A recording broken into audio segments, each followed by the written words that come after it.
Hey everybody, Joe Joseph here for thedailysheeple.com, and this is your news shot. The UK Sun is saying death is coming, Black Death warning in 9 countries, including my friends over in the UK, anybody going on holiday, some of your hotspots are included in this warning amid fears that the plague could spread on flights from Madagascar. This plague outbreak is different than most others, because this deals with the pneumonic plague, which is airbound, or it's spread through coughs, it's spread through the air.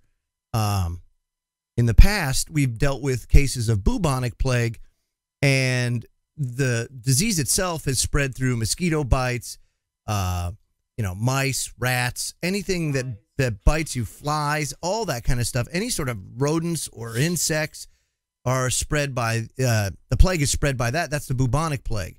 This is the pneumonic plague. Listen to this. The outbreak is considered a much bigger threat, and I'll say it is, to the region in the previous years because it's taken on the pneumonic form, meaning it's airborne and spread by sneezing and coughing.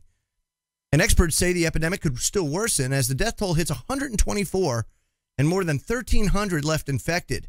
The medieval disease famously wiped out 1/3 of Europe's population in the 13th and 14th century in one of the most devastating pandemics in human history, known as the Black Death. Dr. Ashok Chopra, a professor of microbiology and immunology at the University of Texas, told The Sun Online, the crisis in Madagascar is yet to peak. He warned it's possible for the deadly plague to move further into the region given the regular flights going in and out of the country. Now, they've put 9 countries on warning. We'll get into that in a second.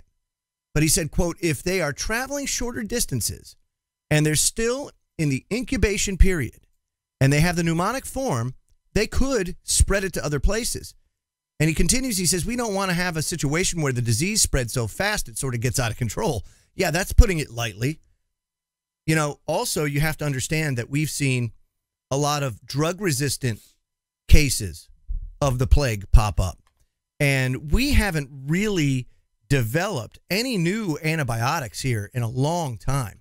So the antibiotics that we do have are not always effective in treating the Black Death. He says if the treatment is not given in a very short period of time, these people will end up dying.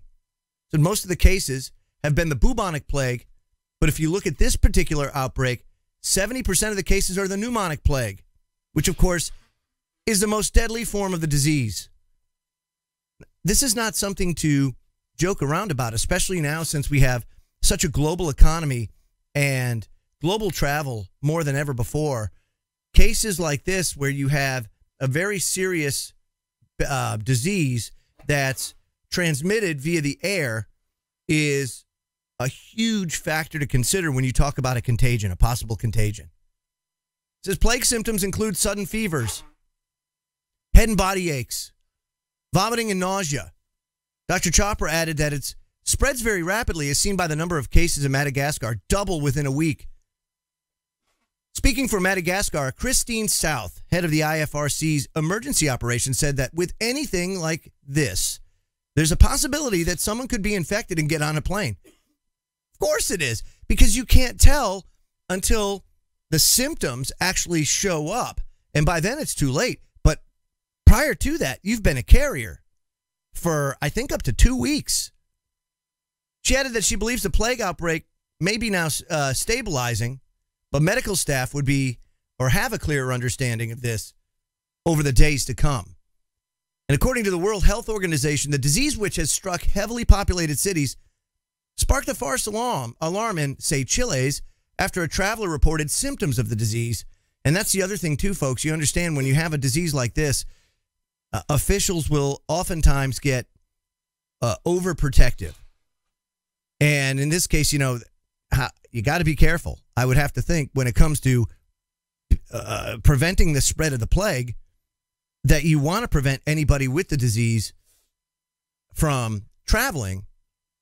And then you have the balance of, you know, how does this person's rights factor into things? You know, so this is a very, very tough thing to manage if you're trying to manage it on a global scale, which is what the control freaks, they say they're trying to do. I don't know. Now, 9 countries and overseas territories have been identified as priority countries in the African regions for the plague, as far as preparedness and readiness by virtue of having trade links and travel links with Madagascar. And these countries, overseas territories, includes Comoros, Ethiopia, Kenya, Mozambique, La Reunion, Seychelles, South Africa, and Tanzania. So you've got a lot of countries now that are on high alert to look for travelers who may have a form of the pneumonic plague. And if they do, you can't necessarily think that it's going to be isolated to those countries, because then those countries have people coming in and out that travel to United States, to the UK, to Europe, and other destinations all over the world. And really all it takes is one person to be that contagion, to spark that outbreak. So this is something to clearly pay attention to and understand that, you know, if this does break out, that they may be hard-pressed to contain it due to the fact that our antibiotics are becoming less and less effective against these nasty diseases. I'm Joe Joseph. This was thedailysheeple.com's News Shot. Feel free to comment below and visit our website at thedailysheeple.com. Have a great day, everybody.